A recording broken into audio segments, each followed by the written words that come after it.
गरीब किसान और परी की कहानी।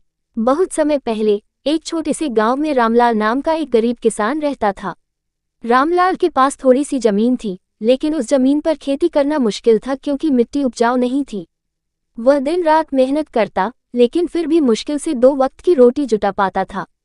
रामलाल की पत्नी गीता भी उसकी मदद करती थी, लेकिन गरीबी ने उनके सपनों को कुचल रखा था।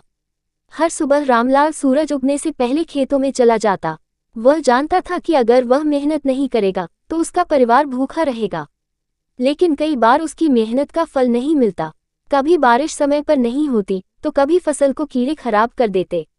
एक दिन जब रामलाल अपने खेत में हल चला रहा था तो उसे जमीन में कुछ चमकता हुआ दिखाई दिया। उसने उत्सुकता से मिट्टी खोदी और देखा कि वहां एक पुरानी सोने की अंगूठी पड़ी हुई थी। रामलाल ने सोचा, शायद यह अंगूठी मुझे मेरी गरीबी से छुटकारा दिला देगी।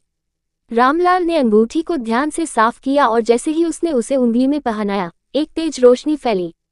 उसके सामने एक सुंदर परी प्रकट हुई। परी ने मुस्कुराते हुए कहा, रामलाल, मैं इस अंगूठी की परी हूँ। तुमने मुझे आज़ाद किया है। अब मैं तुम्हारी 3 इच्छाएं पूरी कर सकती हूँ। रामलाल पहले तो हैरान रह गया, लेकिन फिर उसने अपनी पहली इच्छा मांगी। परी, मेरी पहली इच्छा है कि मेरे खेतों में इतनी उपज हो कि मेरे परिवार को कभी भूखा न रहना पड़े। परी ने अपनी जादुई छड़ी घुमाई और कहा, तुम्हारी इच्छा पूरी हो गई। अब तुम्हारे खेत उपजाऊ बन गए हैं।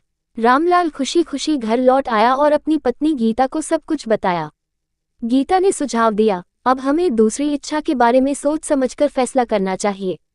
कुछ दिन सोचने के बाद रामलाल ने परी को फिर से बुलाया और कहा, मेरी दूसरी इच्छा है कि मेरे गांव के सभी लोग खुशहाल और संपन्न बन जाएं।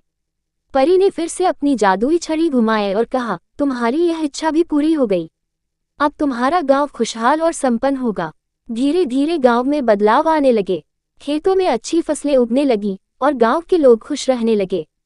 अब रामलाल के पास केवल एक इच्छा बची थी। वह सोचने लगा कि इस इच्छा का उपयोग कैसे किया जाए। एक दिन गांव में एक धनी व्यापारी आया, जिसने रामलाल से उसकी जमीन खरीदने की पेशकश की। व्यापारी ने बहुत बड़ी रकम देने का वादा किया, लेकिन रामलाल को शक हुआ। उसने परी को बुलाया और कहा, मेरी तीसरी इच्छा है कि मुझे सही और गलत का फैसला करने की शक्ति मिले। परी ने उसकी यह इच्छा भी पूरी कर दी। रामलाल ने महसूस किया कि व्यापारी धोखा देने की कोशिश कर रहा था। उसने व्यापारी को मना कर दिया और अपनी जमीन बचा ली। परी ने रामलाल की सच्चाई और ईमानदारी से खुश होकर उसे एक और वरदान दिया। उसने कहा, रामलाल, तुमने अपनी इच्छाओं का उपयोग न केवल अपने लिए बल्कि दूसरों के भले के लिए भी किया। अब तुम्हारी जिंदगी में कभी कोई परेशानी नहीं आएगी। रामलाल और उसका परिवार अब खुशहाल जीवन जीने लगे। गांव में भी खुशहाली फैल गई और रामलाल सबके लिए एक मिसाल बन गया। इस तरह गरीब किसान रामलाल की मेहनत, ईमानदारी और अच्छे कर्मों ने उसकी जिंदगी बदल दी। परी ने उसे यह सिखाया कि सच्ची खुशी दूसरों की भलाई में है।